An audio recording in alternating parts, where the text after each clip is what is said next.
Hey folks, welcome back. My name is Krishna. If you're new to the channel, welcome.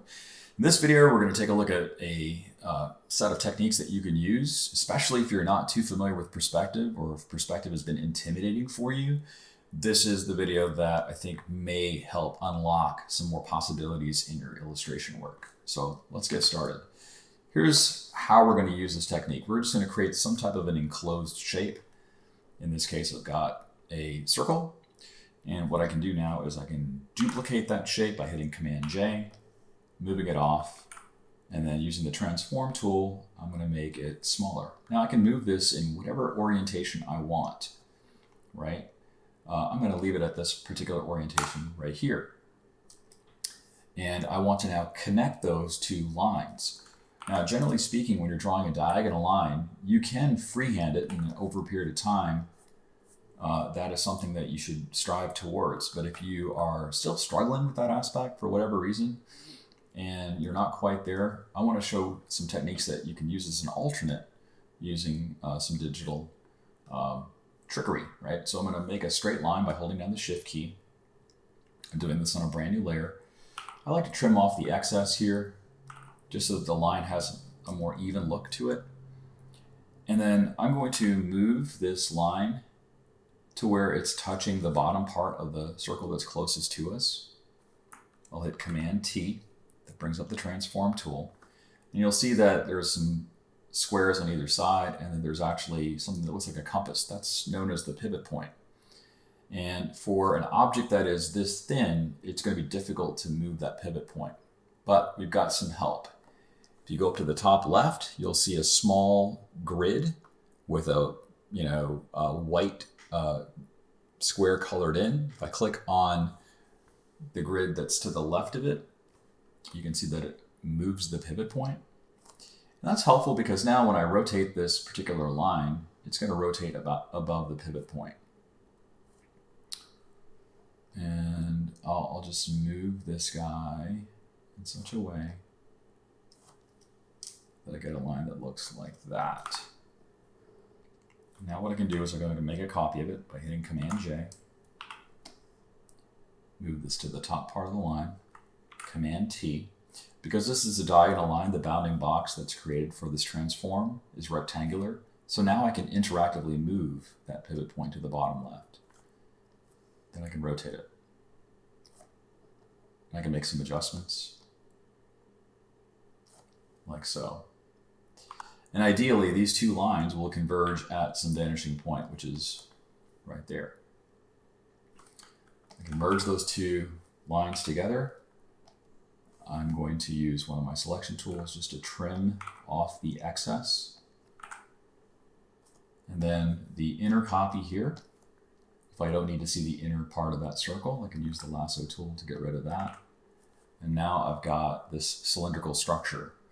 So this can be helpful if you're struggling with freehanding or you want to make something that's more complex. So speaking of more complex, let's take a look at how we can maybe apply this to something like creating a building. So I'll start off with using rectangular selection, and let's just make this a little bit more interesting for ourselves. Let's hold down the Shift key. We'll make a smaller rectangle at the top. Doesn't really matter where you're doing it. We're just going to add to the selection. And what I'll do now is I'll hit Edit. I'll choose Stroke. Make sure that that selection's on the inside, so I'm giving it a width of 15 pixels. I'm giving it a location on the inside. Click OK. We have a structure as follows. I'll duplicate that by hitting Command J. Moving this down, scaling it down. Let's just make it more interesting. I'll have it overlap a little bit, like so. So once again, I'll start off by making a new layer, drawing a line. I'll trim off the excess. You don't have to do that, but I'm doing that because it'll look weird if the lines aren't equal. I'll move it to this bottom corner here, line it up as best as I can. Command T, move the pivot to the middle left. And then I can just now change the angle, hit Enter, duplicate the layer, move it over, Command T, move the pivot point over. And you can see that I'm a little bit off there. So you know, if you're doing this correctly, you will see that all of the pivot points or all of the lines that you create will converge to the same vanishing point. That's what we're going to check right now. So Command T.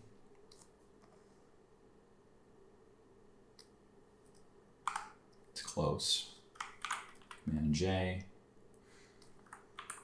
And then this corner here is going to line up with this, corner, like so. And again, you're going to use the arrow keys to kind of adjust it and manipulate it. Now, every time you use the transform tool, it will want to put that pivot point right back in the center, which can be annoying. But anyway, that looks like it looks right. We'll merge those perspective lines. We'll use the rectangular selection tool to get rid of the excess. I need to get rid of this line over here. So I will use the polygon lasso tool. And the last thing that I need to do is just get rid of the inner part of the copy of our building.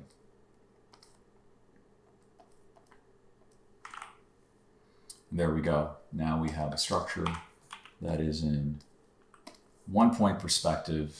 It's a block, but it's not something unusual, and it gives a little bit more visual interest to what you're creating.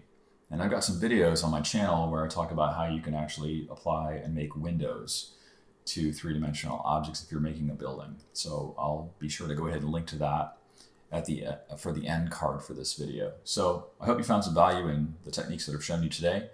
This channel really is dependent upon the questions that folks ask.